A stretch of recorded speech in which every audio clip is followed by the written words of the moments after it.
दुबाट के पास एक जंगल है, वहाँ पर एक व्यक्ति का शव पाया गया है। सूचना प्राप्ति के तत्क्षण ही थाना प्रभारी बोधीबिघा अपने सशस्त्र बल के साथ और सर्किल इंस्पेक्टर इमामगंज घटनास्थल पर पहुंचते हैं और घटनास्थल पर पहुंचने के उपरांत वहां पर स्थानीय लोगों से बातचीत कर उस शव की शिनाख्त की जाती है।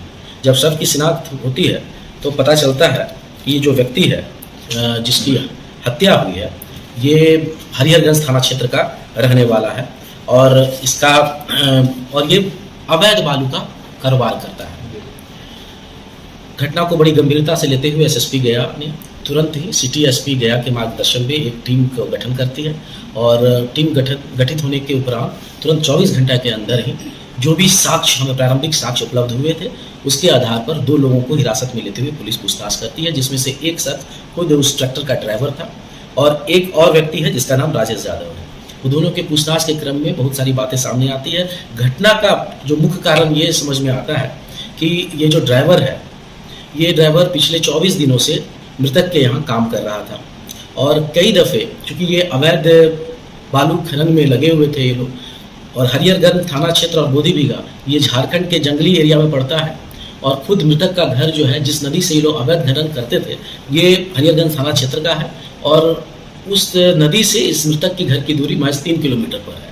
तो अक्सर वो वहाँ से अवैध बालू खनन कर अपने जहाँ जहाँ स्थानीय लोगों को जरूरत पड़ती थी वहाँ देने का कार्य करते थे। ड्राइवर के द्वारा ये बताया गया कि कई बार उनसे बिना पूछे भी ये इस तरह की सप्लाई कर देता है, जिसके कारण जो मालिक जो है उनसे क्षुब्ध रहते थे और 2-3 दिन पहले ही इस कारण बड़ा ही कहासुनी हुई थी और मारापीटी भी हुआ था दोनों के बीच में।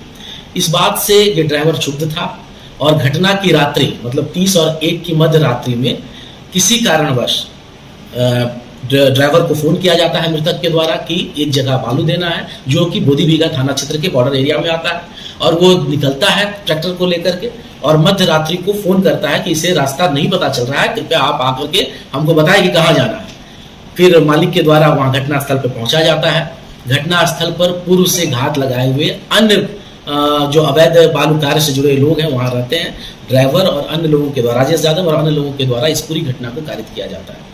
पूछताछ में इन लोगों ने अपनी संलिप्तता स्वीकार की है और ट्रैक्टर हमें जो घटनास्थल से बरामदगी हुई वो मृतक का मोबाइल, ट्रैक्टर तो था ही, मोटरसाइकिल और कुछ पैसे भी बरामद हुए हैं। अनुसंधान के क्रम में हम लोगों को जो मारने वाला जो ट्रैक्टर ड्राइवर है उसके घर से 2 मोबाइल मिला है और उसके पास एक अन्य मोबाइल भी मिली है जिसे हम लोग और भी साक्ष्य एकत्रित कर रहे हैं। एफआईआर प्राप्ति में 1 दिन विलम्ब से हमें एफआईआर मिला और एफआईआर में 4 लोगों का नाम दिया गया है। 2 लोग तो ये खुद हैं जिनको हम लोग आज न्यायिक हिरासत में भेज रहे हैं। अन्य 2 लोगों पर हम लोग और तकनीकी साक्ष्य जुटा रहे हैं। अगर उन लोग की संलिप्तता नजर आएगी तो उन लोग के ऊपर भी विधिपूर्वक कार्रवाई की जाएगी। गिरफ्तारी कहाँ है? गिरफ्तारी वही हरिहरगंज थाना क्षेत्र से हुई। दोनों भाई के? हाँ, दोनों। बाइक किसकी थी सर? बाइक मृतक की थी।